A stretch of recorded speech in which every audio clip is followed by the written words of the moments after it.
Dampak perang dagang antara Amerika dan Cina. Jadi yang pertama yang harus kita pahami adalah apa sih yang diributin dari dagang tersebut dan apa dampak terhadap kerugian negara kita. Mari kita bahas. Halo guys, perkenalkan, nama gue Aisyah. Gue yang akan selalu nemenin kamu untuk info terupdate selanjutnya. Jadi begini Baraya, ini bukan hanya tentang masalah soal duit, tapi tentang siapa yang menjadi penguasa dagang di dunia. Jadi Trump waktu itu pernah bilang bahwasannya Cina ini nyolong teknologinya Amerika dan menjualnya dengan harga yang jauh lebih murah. Makanya si Trump ini buat tarif dagang ke seluruh dunia jauh lebih mahal termasuk ke Cina. Dan Cina ini nggak terima dan dia naikin tarif dagang Amerika menjadi jauh lebih mahal. Simpelnya gini, kalau Amerika Serikat ekspor barang ke Cina itu tarifnya jauh lebih mahal dan Cina pun sebaliknya. Kalau Cina mau ekspor barang, tarifnya jauh lebih mahal, sama seperti kasus yang tadi. Dampak perang antara Amerika Serikat dan Cina terhadap dunia adalah jadi yang harus kita ketahui adalah bahwasannya Amerika dan Cina ini menjadi dua negara yang memiliki kekuatan ekonomi terbesar di dunia.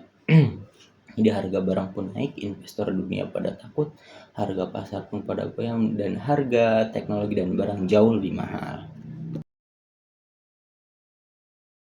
Dan terakhir, yang kita rasakan dari perang dagang antara Cina dan Amerika, dampaknya terhadap kita adalah barang di seluruh dunia, bukan hanya di Indonesia, tapi di seluruh dunia, itu harganya naik karena dari dampak perang dagang antara Cina tersebut, yang keduanya menaikkan harga tarif ekspor. Karena demikian Baraya bahwasannya Cina dan Amerika Serikat ini adalah pemegang kekuatan ekonomi terbesar di dunia. Jadi kalau harga emas hubungannya dengan harga emas yang makin naik, jadi logikanya gini, kalau mata uang para investor, para orang-orang yang kaya di dunia, perusahaan-perusahaan di dunia menyimpan kekayaannya dengan uang, kita kaitkan dengan harga nilai emas yang terus naik. Jadi para investor menyimpan kekayaannya dengan emas, kenapa enggak dengan uang? Jadi hal pertama yang harus kita pahami adalah nilai emas naik, harga emas naik itu adalah karena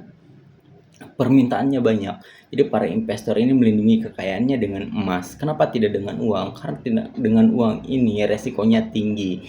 Karena investor ini menyimpan kekayaannya kalau dengan uang, karena ketika inflasi nilai mata uang ini akan turun. Jadi emas ini istilahnya menjadi safe haven, jadi pelindung nilai, pelindung kekayaannya. Jadi kalau uang kan istilahnya sifatnya kalau inflasi turun ya nilainya. Jadi kalau emas ini tidak. Jadi begitu Baraya, terima kasih. Sampai jumpa di pembahasan selanjutnya.